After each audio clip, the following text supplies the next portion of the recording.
नमस्कार। आज देश की तमाम फटाफट खबरों में आपका स्वागत है। Chief justice of India एस.ए. Bobde के खिलाफ ट्वीट्स को लेकर प्रशांत भूषण अवमानना केस में आज सुनवाई हुई। अटॉर्नी जनरल के वेणुगोपाल और प्रशांत भूषण के वकील राजीव धवन ने सजा नहीं देने की मांग की। इस सुप्रीम कोर्ट ने कहा कि प्रशांत भूषण का ट्वीट अनुचित था। सुप्रीम कोर्ट ने अपना फैसला सुरक्षित रख लिया है। कोरोना वायरस संकट काल के बीच जिस वक्त लोगों के सामने रोजगार की दिक्कतें हैं, ऐसे समय में पेट्रोल के दाम लगातार छठे दिन बढ़े हैं। कांग्रेस नेता राहुल गांधी ने भी अब इस मसले पर मोदी सरकार पर निशाना साधा है। मंगलवार को राहुल गांधी ने ट्वीट कर लिखा कि महंगा पेट्रोल और बढ़ते दाम जनता को लूटे सरकार खुलेआम। राहुल की ओर से लगातार दाम बढ़ोतरी के मसले पर सरकार को घेरा जा रहा है।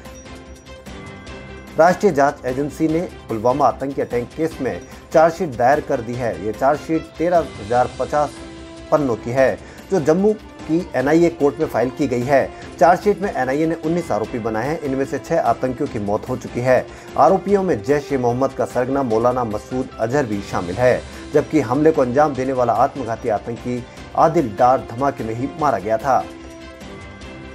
बीते कुछ समय से कई बैंकों के एटीएम मशीन से 2,000 रुपए के नोट नहीं निकल रहे हैं। कुछ बैंकों ने तो आधिकारिक तौर पर 2,000 रुपए के नोट नहीं रखने का ऐलान भी कर दिया है। अब रिजर्व बैंक ने बताया कि बीते एक साल में 2,000 रुपए के नोट की छपाई नहीं हुई है। मतलब बाजार में 2,000 रुपए का कोई नया नोट नहीं आया है।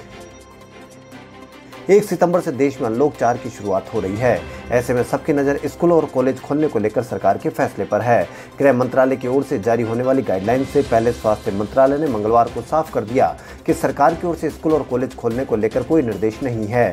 स्वास्थ्य मंत्रालय के सचिव राजीव भूषण ने बताया कि अनलॉक को लेकर गृह मंत्रालय की ओर से जारी गाइडलाइंस में स्कूल और कॉलेज के खोलने से संबंधित कोई विशेष निर्देश नहीं है। यूपी के बलिया जिले में एक निजी न्यूज चैनल के पत्रकार रतन सिंह की गोली मारकर हत्या कर दी गई।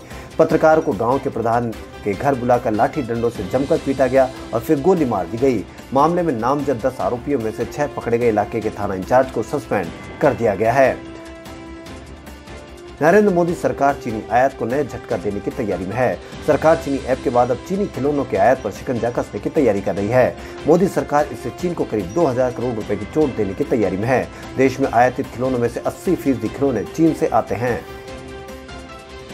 महाराष्ट्र के रायगढ़ जिले में सोमवार को इमारत ढहने के 19 घंटे बाद मलबे में फंसे एक 4 साल के बच्चे को आज दोपहर में बाहर निकाला गया। एनडीआरएफ और स्थानीय प्रशासन के कर्मचारियों ने तब ताली बजाकर खुशी जाहिर की जब 4 साल के मोहम्मद बांगी को मलबे से सुरक्षित बाहर निकाला गया। 19 घंटे मलबे में फंसे होने के बावजूद मोहम्मद बांगी का सुरक्षित बाहर निकलना किसी चमत्कार से कम नहीं है।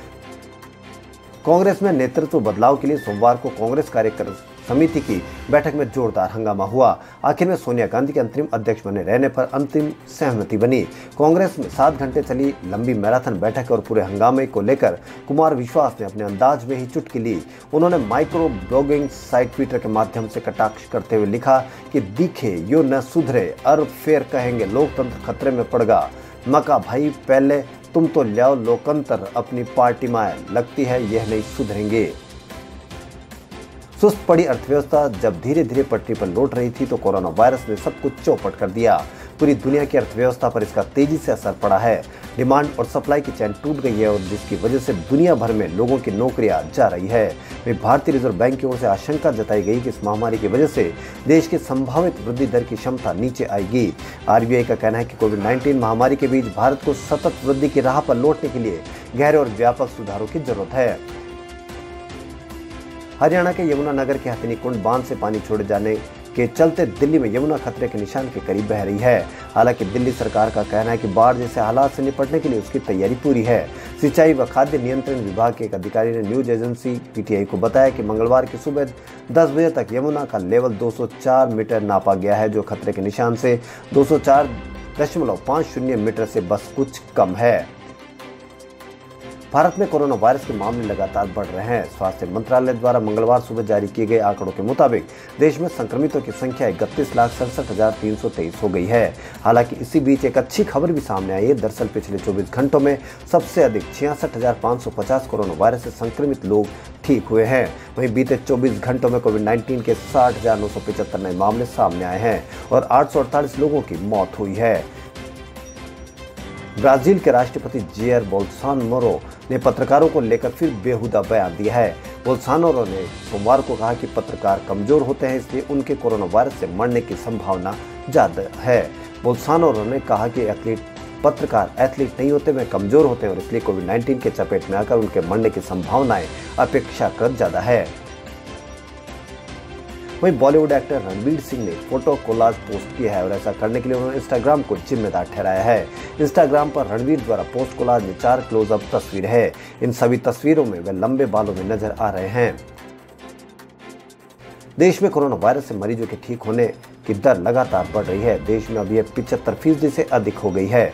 देश में कोविड-19 मृत्यु दर 1.58% है, जो दुनिया में सबसे कम है। पिछले 24 घंटे में कोरोना के सक्रिय मामलों में 6400 की कमी आई है। देश में कोरोना के कुल सक्रिय मामलों में से केवल 2.7% मरीज ऑक्सीजन सपोर्ट पर हैं। 1092% आईसीयू में है और 0.29% मरीज वेंटिलेटर सपोर्ट पर है।